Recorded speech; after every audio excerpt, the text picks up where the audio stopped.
pagi Bu. Bagaimana kabar hari ini Ibu? Alhamdulillah kabar baik, sangat luar biasa. Sangat luar biasa, alhamdulillah selalu bersemangat masih pagi hari ini ya. Oke Ibu, mohon maaf saya bertatap muka dengan Ibu kali ini. Tujuan saya yaitu memberikan observasi dalam pembelajaran Ibu nanti.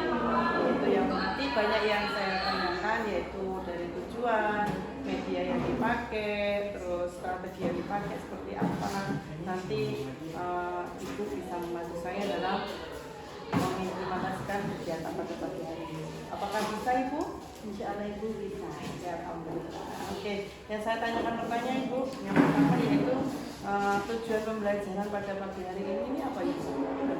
Tujuan pembelajarannya agar siswa dapat mengimplementasikan dalam kehidupan sehari-hari tentang terjadinya fenomena alam, fenomena budaya dan fenomena sosial. Jadi ada 3 fenomena ya, alam, sosial, dan budaya. Oke. Untuk areanya Bu, area pengembangan dalam pembelajarannya itu apa saja? Dapat diimplementasikan dalam kehidupan sehari-hari jikalau di lingkungan mereka terdampak salah satu dari fenomena tersebut, apakah itu fenomena alam, fenomena budaya, atau fenomena sosial. Jadi diharapkan siswa dapat mengantisipasi gitu ya Bu ya, kalau terjadi fenomena di antara 3 hal itu. Oke, betul. Untuk tantangannya Bu, tantangan pembelajaran nanti. Tantangannya sebagian siswa masih kurang percaya diri dalam mengungkapkan atau pada saat presentase. Kemudian ada beberapa siswa yang kurang bersemangat dalam pembelajaran. Oh, ada banyak yang kurang semangat. Mungkin karena jam pertama kah atau jam terakhir Ibu ya, kira-kira seperti itu ya. Terus media yang mau dipakai nanti Bu, medianya? Media yang digunakan PPT, fokus, laptop, dan printer. Laptop dan printer ya. Berarti semua alat IT ini dipakai ya. Oke, selanjutnya waktu pelaksanaannya nanti Bu. Waktu Pelaksanaannya tanggal 12 Maret jam 2 dan 3 itu. Ya. Jadi nanti saya bisa observasi pas jam kedua dan 3 itu ya Bu ya.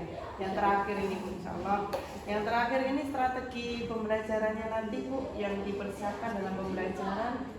Strateginya bagaimana nanti caranya? Strategi yang akan saya gunakan nanti yaitu diskusi, persentase, dan tanya jawab. Oh, ini untuk menjawab ini ya Bu, menjawab dari tantangan pembelajaran tadi ya, apakah siswa itu berani mengumumkan pendapat seperti itu ya, makanya dilaksanakan diskusi. Oke, baik. Berarti nanti dilaksanakan observasinya pas tanggal 12 Maret ya. Baik, apakah diperkenankan saya bisa mengikuti pembelajaran waktu Ibu nanti di tanggal 12 Maret? Silakan Ibu. Alhamdulillah. Terima kasih Bu. Nanti kita ketemu lagi di tanggal 12 Maret. Sama-sama Ibu, terima kasih. Selamat pagi. Pagi Bu.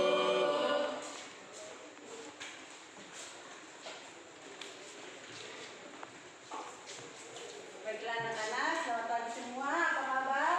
Baik Bu. Oke. Sebelum saya memulai pelajaran, satu orang dulu untuk pimpin temannya dalam berdoa. Jadi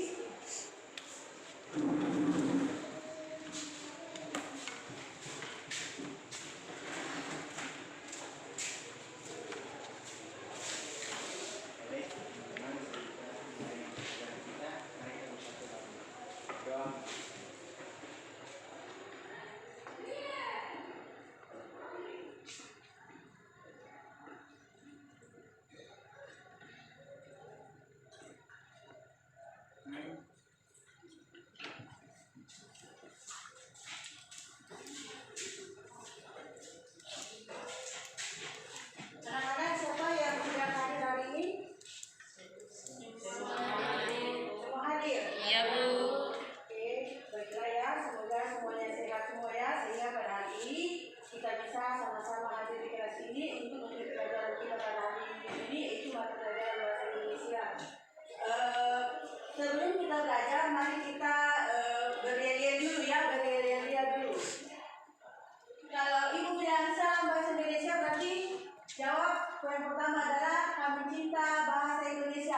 Salam bahasa Indonesia. Yang kedua yaitu apa? Kami bangga berbahasa Indonesia. Salam bahasa Indonesia. Bahasa Indonesia, wahana pemersatu bangsa. Ya, mari kita mulai. Salam bahasa Indonesia. Kami cinta bahasa Indonesia. Salam bahasa Indonesia. Kami bangga berbahasa Indonesia. Salam bahasa Indonesia. Bahasa Indonesia, wahana pemersatu bangsa. Iya, terima kasih. Baiklah anak-anak, kita lanjut materi kita hari ini. Tapi sebelum lebih lanjut ke materi sekarang, bertanya siapa yang masih mengingat materi minggu lalu. Materi minggu lalu masih tentang eksplanasi ya. Nah, kita masih lanjut, siapa yang masih mengingat materi pelajaran minggu lalu? Apa materi kita minggu lalu? Siapa yang bisa jawab?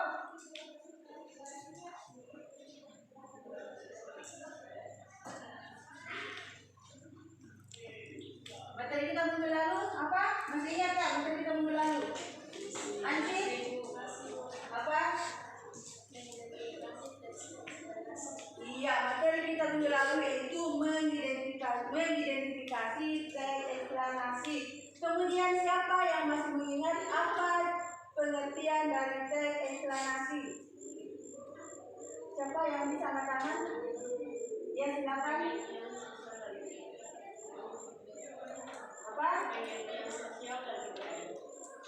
Pengertian teks eksplanasi adalah menjelaskan sesuatu tentang fenomena alam, fenomena sosial, dan fenomena budaya. Kemudian siapa yang masih ingat apa ciri-ciri teks eksplanasi?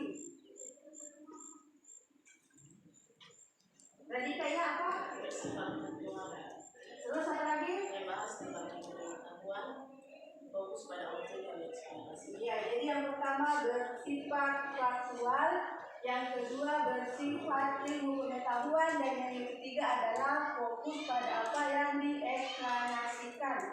Kemudian apa struktur teks eksplanasi? Siapa yang masih ingat struktur teks eksplanasi? Sabita? Identifikasi masalah meliputi latar belakang kejadian, proses kejadian, bagaimana penyebabnya, apa akibatnya, bagaimana, dan penjelasan kesimpulan.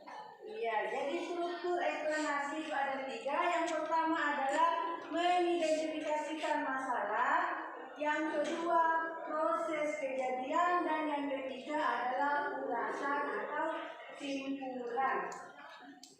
Ya, baiklah. Sebelum kita masuk ke materi,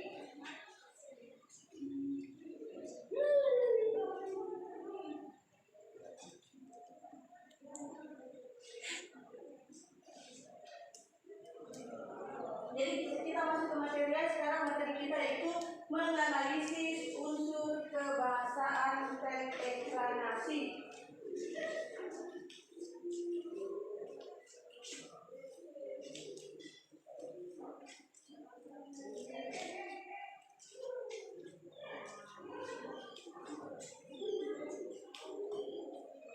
Jadi materi kita sekarang adalah ciri kebahasaan teks eksplanasi. Di dalam teks eksplanasi itu ada tiga ciri-ciri kebahasaan teks eksplanasi. Yang pertama yaitu konjungsi bermakna prosesnya, konjungsi kausalitas, dan konjungsi kronologis. Nah, apa tadi tentang teks eksplanasi itu penjelasan sejelas-jelasnya tentang proses terjadinya apakah itu fenomena alam, fenomena budaya, dan fenomena sosial. Nah, di dalam itu ada yang berproses kausalitas dan ada kronologis. Apa itu kausalitas? Dia bersifat sebab akibat. Dan kalau dia kronologis berarti bersifat urutannya terjadinya itu sesuai dengan urutan waktu. Misalnya,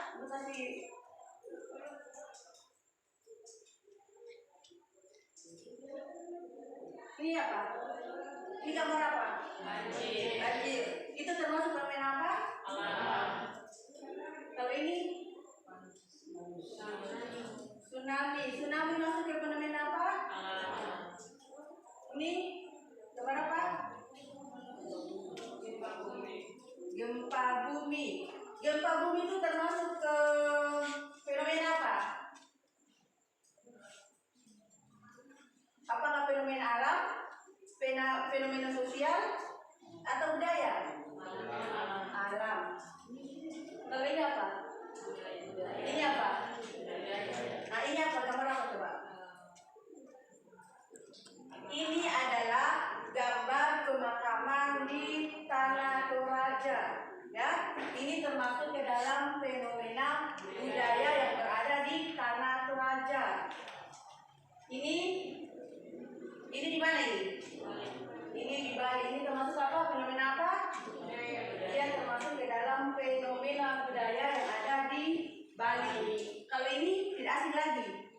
biasa kalau kamu tidak tahu ini.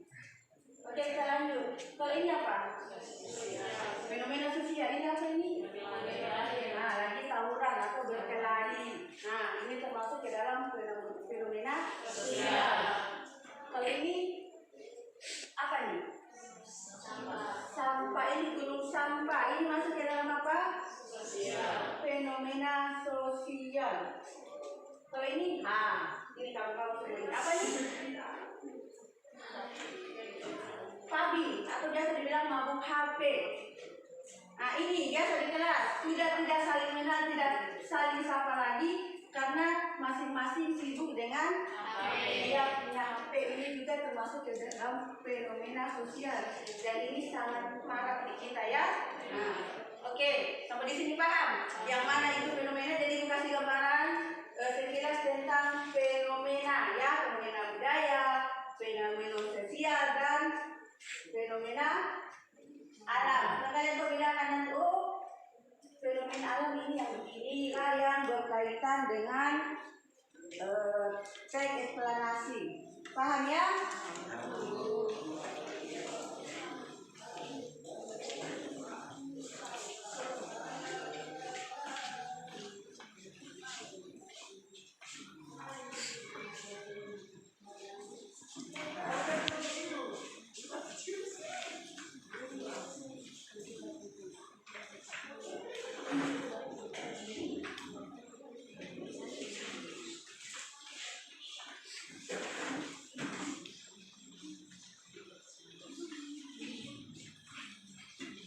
Ada pertanyaan?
Ada pertanyaan di sini?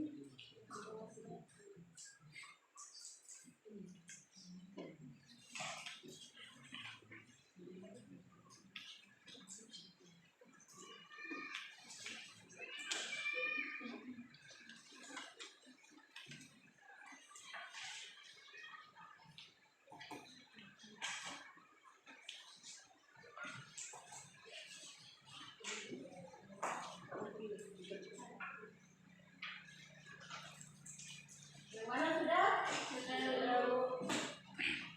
Siapa yang mau berpresentasikan pertama? Kelompok berapa?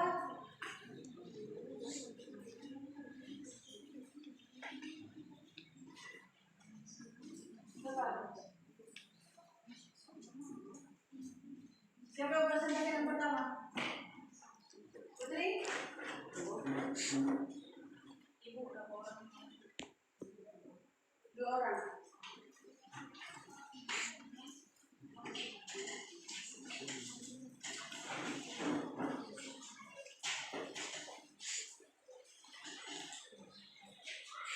Terbaik Indonesia atas kesempatan yang diberikan kepada kami. Kedua, di sini kami akan mempresentasikan hasil diskusi kami. Untuk itu waktu saya berikan. Kaidah kebahasan konjungsi kausalitas. Kutipan teksnya, gempa yang terjadi di dasar laut akan mengakibatkan terjadinya gelombang di dasar laut. Gelombang tersebut kemudian akan bergerak hingga mencapai daratan. Tenaga yang besar dalam gelombang air tersebut mampu menyapu bangunan di daratan dengan mudah. Konjungsi kausalitasnya adalah mengakibatkan.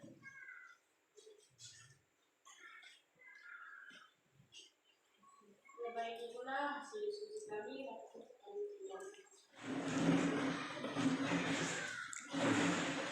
Kita belajar dulu ke kelompok 1.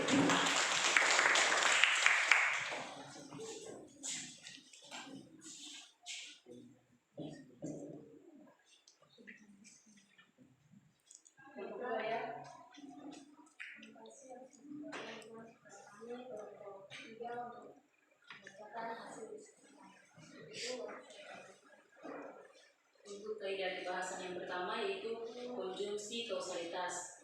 Kutipan teks, gempa yang terjadi di dasar laut akan mengakibatkan terjadinya gelombang di dasar laut. Gelombang tersebut kemudian akan bergerak hingga mencapai daratan. Tenaga yang besar dalam gelombang air tersebut mampu menyapu bangunan di daratan dengan mudah. Kaidah kebahasan yang kedua, konjungsi kronologis. Kutipan teks, tsunami selalu akan diawali dengan satu pergerakan yang dahsyat yang biasa atau lazim kita sebut gempa. Gempa yang terjadi di dasar laut akan mengakibatkan terjadinya gelombang di dasar laut. Gelombang tersebut kemudian akan bergerak hingga mencapai daratan. Kaidah kebahasan yang ketiga yaitu keterangan waktu. Kutipan teks, beberapa tahun yang lalu ribuan nyawa melayang tersapu tsunami di Banda Aceh.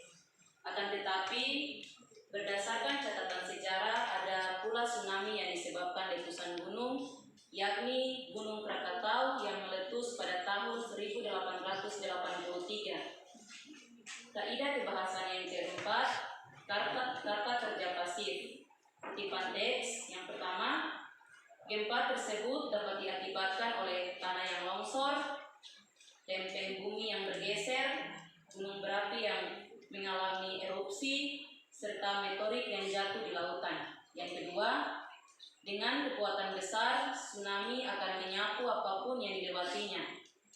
Kaidah kebahasan yang kelima, kata teknis. Kutipan teks, kata tsunami berasal dari bahasa Jepang yang berarti ombak besar pelabuhan. Definisi umum tsunami adalah naiknya gelombang laut ke daratan dengan kecepatan tinggi akibat adanya gempa yang berpusat di dasar lautan.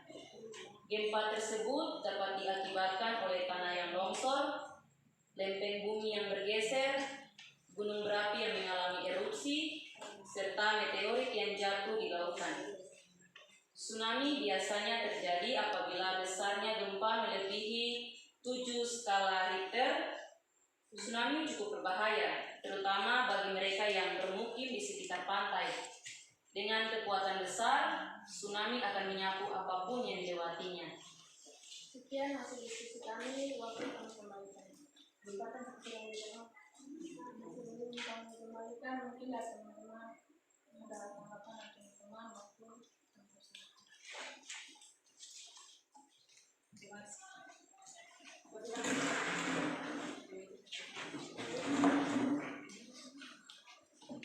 Saya akan membantu menjawab pertanyaan dari kedua. Definisi kausalitas, gempa yang terjadi di dasar laut akan mengakibatkan terjadinya gelombang di dasar laut. Gelombang tersebut kemudian akan bergerak hingga mencapai daratan.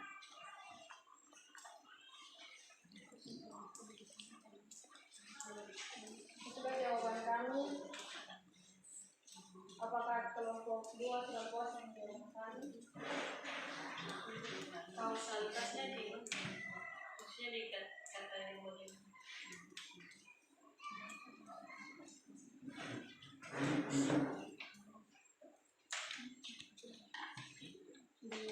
Mengakibatkan. Betul, terima kasih. Sudah puas? Wah. Ya, kelompok selanjutnya kelompok 4.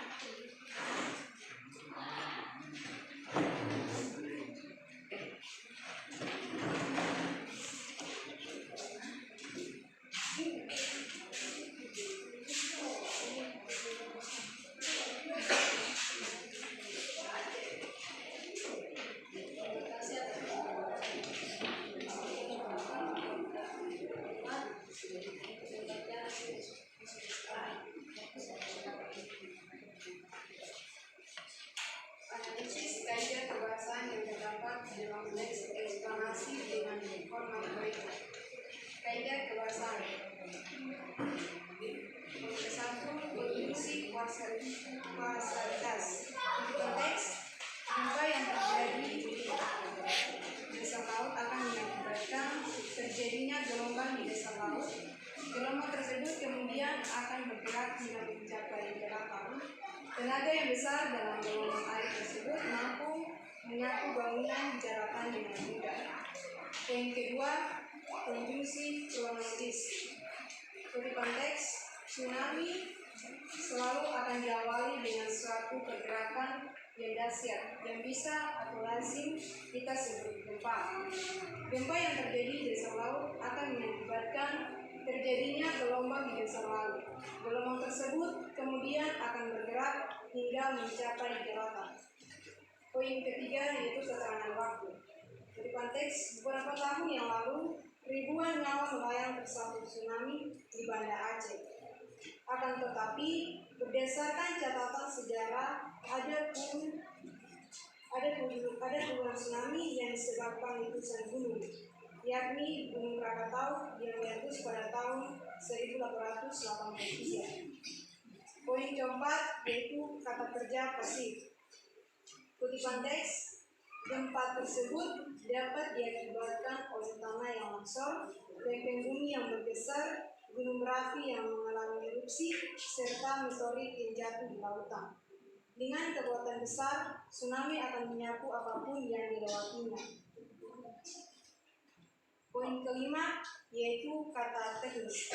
Kutipan teks, kata tsunami berasal dari bahasa Jepang yang berarti ombak besar pelabuhan.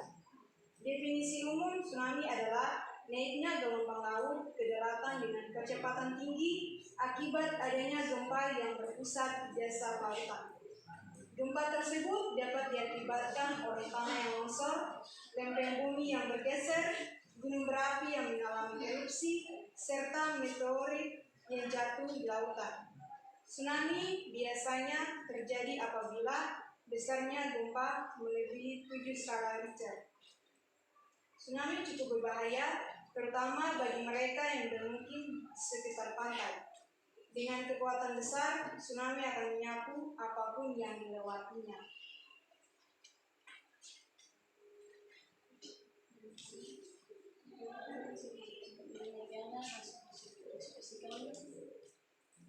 Mungkin dari segi lain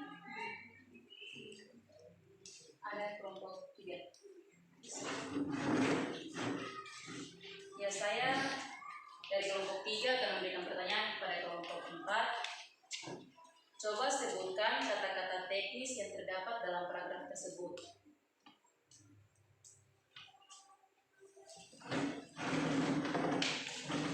Jadi, baik, saya jawaban dari pertanyaan dari kelompok 3 yaitu kata tsunami, lempeng bumi, erupsi, meteorit, skala Richter. Oke, terima kasih. Kami kelompok 3 puas dengan jawaban dari kelompok 4. terima kasih.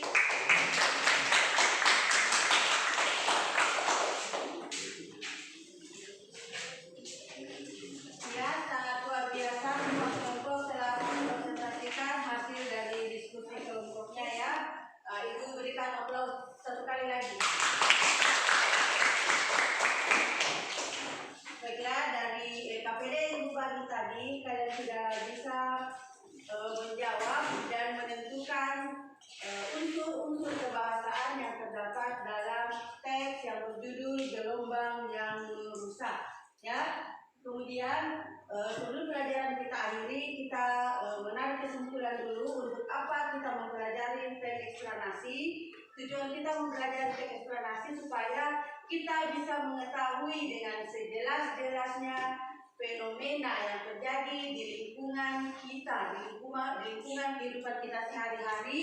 Bahkan ya, kita pernah mengalami tsunami, sampah, bahkan ya, jadi kita bisa mengantisipasi bagaimana kira-kira kita mengatasi jika kita menemukan fenomena alam seperti itu atau fenomena sosial dan fenomena budaya, supaya kita bisa mengetahui fenomena alam ini, misalnya tsunami, prosesnya begini, kira-kira kalau misalnya terjadi apa yang kita lakukan. Nah, kemudian kalau misalnya banjir, kita bisa mengantisipasi bahwa kalau banjir, kira-kira yang menyebabkan banjir itu apa. Kemudian cara mengatasi sehingga banjir itu tidak terjadi seperti apa. Nah, itu kerap sekali kita mengalami dalam kehidupan kita sehari-hari, ya. Jadi mungkin hari ini pembelajaran kita hari ini cukup sekian. Ibu akhiri dengan ucapan selamat siang. Siang, Bu. Sebelum Ibu tutup, karena tadi kita mengawali pelajaran dengan doa, baiklah sekarang kita tutup pembelajaran kita dengan doa. Bastian, bantu temannya untuk dalam doa.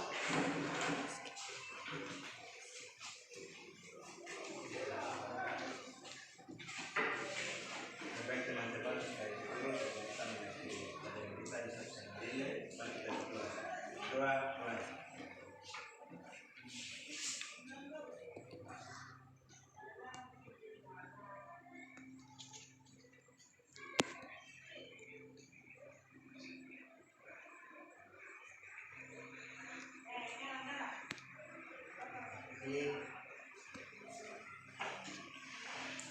Oke, sebelum kita lanjut, sebentar ya Ibu kasih PR, Ibu kasih tugas di rumah. Kalian nanti kalau pulang, silakan kalian buka YouTube, kalian buka Google, kalian cari contoh-contoh fenomena alam, kemudian kalian copy teksnya. Besok kita analisis di sekolah bersama ya. Jadi pertemuan berikutnya silakan deh bukan tugas di rumah ya. Silakan kalian yang punya HP, kalian berselancar di Google mencari contoh teks eksplanasi baik itu fenomena alam, fenomena budaya dan fenomena sosial. Paham? Paham, Bu.